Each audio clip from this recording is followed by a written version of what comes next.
এই উত্তরপত্রটাই আইনি লড়াই করার জন্য যথেষ্ট।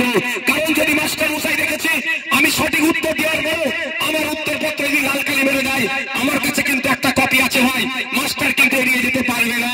তো সুতরাং যখন উত্তর কপি আছে, যদি মাস্টার আমার উত্তর আমার ওনার কাছে যেতে গিয়েছে যদি কেটে দেয়, আমার কাছে একটা কপি আছে, এই কপিটা নিয়ে কি করবেন?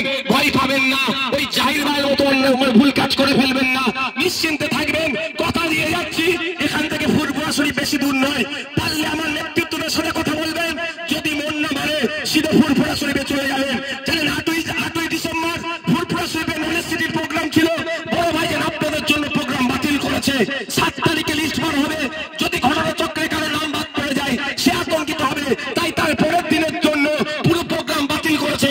আমার বড় ভাই যার বাড়িতে থাকবে তার কাছে একটা জেরক্স কপি দিয়ে আসবে, আপনাদের হয়ে মাস্টার মশাই আপনার সঠিক উত্তরপত্রকে কেটেছে, তাই মাস্টার মশাইয়ের বিরুদ্ধে, মাস্টার মশাইয়ের সরকারের বিরুদ্ধে আইনি লড়াই করার জন্য 8 তারিখে আপনাদের জন্য সমস্ত প্রোগ্রাম বাতিল করে বাড়িতে বসে থাকবে আপনাদের বড় ভাইজান, আমিও তার সাথে থাকবো, আপনাদের হয়ে লড়াই করবো। ভাই আর পাওয়ার দরকার আছে, আমার এই জাহির ভাইয়ের মতো ভুল কাজ করবেন না তো ভাই, জাহির ভাইয়ের মতো কেউ ভুল কাজ করে ফেলবেন না। আমি শুনেছি মমতা ব্যানার্জি বলেছেন এসআইআর আতঙ্কে যারা মারা গিয়েছে একটা করে চাকরি দেবে। জাহির ভাইয়ের পরিবার চাকরি পেয়েছে? যোগাযোগ করতে হবে, ফুটেজ নিয়েছে মমতা ব্যানার্জি।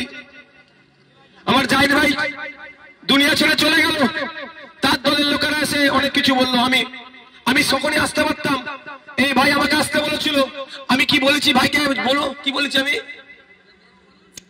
আমি এ কথা বলেছি যে ভাই আমি পরে আসবো, আগে চাকরিটা নিয়ে নাও, যা পাবে নিয়ে নাও, পরে আসবো। মিথ্যে কথা বলছি আমি? ওখানে আরো কজন ছিল তো ভাই, আরো কয়েকজন ছিল তো, কি বলেছি আমি? ভাই আমি যখন তখন চলে আসবো, আমি পরে আসবো, আগে এই সময় চাকরি টাকা না দেবে নিয়ে নাও, ছাড়বে না, জিজ্ঞাসা করো। তো মমতা ব্যানার্জি বলছে যারা এসআইআর আতঙ্কে মারা গেছে, অনেকে জ্বর হয়ে মারা গেলে এসআইআর মারা যাচ্ছে বলছে, কিন্তু আমার জাহির কিন্তু সত্যি ভয়ে মারা গেছে। এই জাহির ভাইকে ভয় দেখিয়েছে কে? শুভেন্দু অধিকারী। আর শুভেন্দু অধিকারী এতদিন তো জেলের মধ্যে থাকতো, ওকে ছেড়ে রেখেছে কে? মমতা ব্যানার্জি। কি বলছে বুঝতে পারছো না? আমি একটা দেখো, আমি ভাই পুলিশদেরকে যথেষ্ট সম্মান দিই, আপনারা দেখেছেন তো, একটা পুলিশ দালালি করছিল, তাকে আমি দালাল বলেছি, ওই জন্য আমার নামে মামলা হয়ে গেল, আমার নামে মামলা হয়ে গেল, আমি দালাল বলেছি।